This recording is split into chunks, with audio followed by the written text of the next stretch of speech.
Therefore, the solution we have accepted, I think, from both sides and on the proposal of the IAAF is to create an ad hoc committee comprising an odd number of members, because if there were to be an even number of members, it would probably be more difficult to take certain decisions. When you have an odd number, you necessarily have some form of majority, and then the process can continue to go on.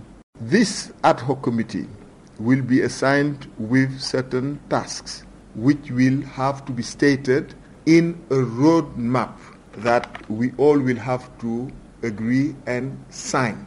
Now, the lifespan of this ad hoc committee will be limited to 3 months. I said earlier on that the subtlety about the ad hoc committee is that it will be given certain tasks and will not be able to go beyond those tasks. I think 3 months is absolutely enough. It's something we pretty much warned about since December, and already on the 30th of November. I think I still spoke to you on the 30th of November and said the IAAF doesn't expect interim committees. I was called a liar. Carried on, kept on saying the IAAF doesn't accept this. I was called a liar and over again. Hopefully people now will start reading the IAAF constitution and start listening when people are warned.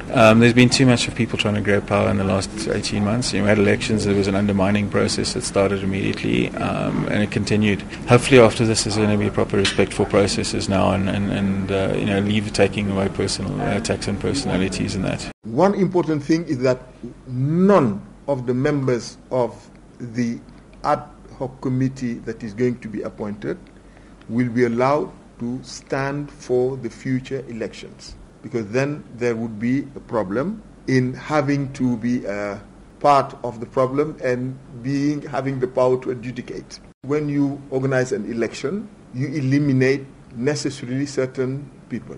Some of the candidates may sail through, but some others, might have to start anew. They say they are eliminated, but we want to keep the family united, because those who are the most popular are not necessarily the most capable or the most experienced, and we want everybody on board. That's why we have requested all parties concerned, and they have agreed to it, to drop all court cases and all suspensions be dropped, so that the full family come together, choose whoever they want as a leader.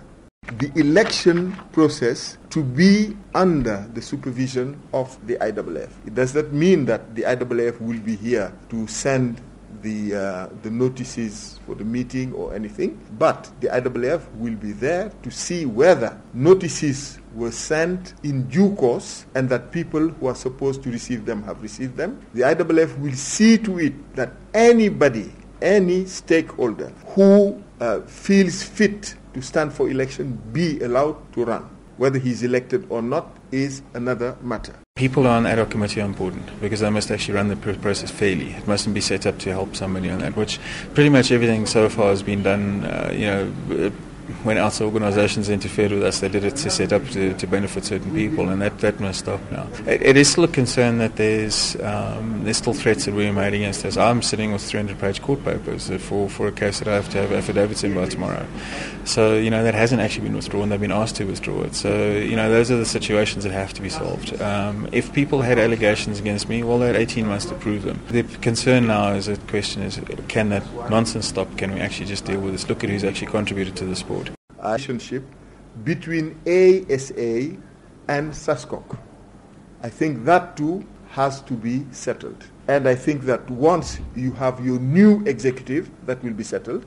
You'll be able, as usual, and as is your right, to draw money from their resources and to benefit from the programs they derive from the Olympic solidarity.